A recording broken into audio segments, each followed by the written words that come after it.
Cette thématique nous touche particulièrement parce que c'est une des questions que l'on reçoit beaucoup de nos abonnés, aussi de nos membres d'église, parce que, comme vous le savez, nous sommes établis sur une église à un centre chrétien, et on voit beaucoup de membres de familles qui s'épuisent, qui parfois se perdent sans vraiment s'en rendre compte dans le service, dans l'activité, par l'amour que nous avons pour Dieu. On est amené à faire des choses pour le Seigneur qui sont parfois un peu déséquilibrées.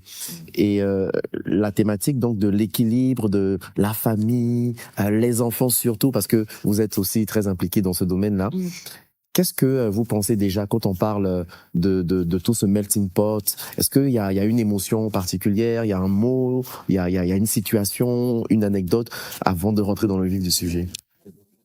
Moi, j'ai une petite anecdote, parce que pendant que tu parlais, j'étais en train de revoir une certaine période de ma vie. Parce que quand on se marie, on est à deux. On a un travail, un emploi, et puis nous, quand on s'est mariés, moi j'avais 25 ans, et mon mari en avait 30 à l'époque. J'étais ingénieur, jeune diplômée, je pense que j'avais 2 ans d'expérience, donc on commence la carrière, et on n'a pas forcément énormément de responsabilités professionnelles, on n'a pas d'enfants à gérer, donc ça va. Et puis, au fil des ans, les responsabilités professionnelles s'accroissent, les enfants arrivent. Il y en a un, c'est déjà un chamboulement. On est actif aussi à l'église. Après, un deuxième, à l'église aussi, on peut avoir plus de responsabilités. Et je me souviens qu'à une époque de ma vie, j'avais une image mentale très forte qui me revenait souvent parce que justement, j'arrivais pas à me retrouver. J'avais l'impression d'être sur un tapis roulant ou un tapis de course qui s'accélérait.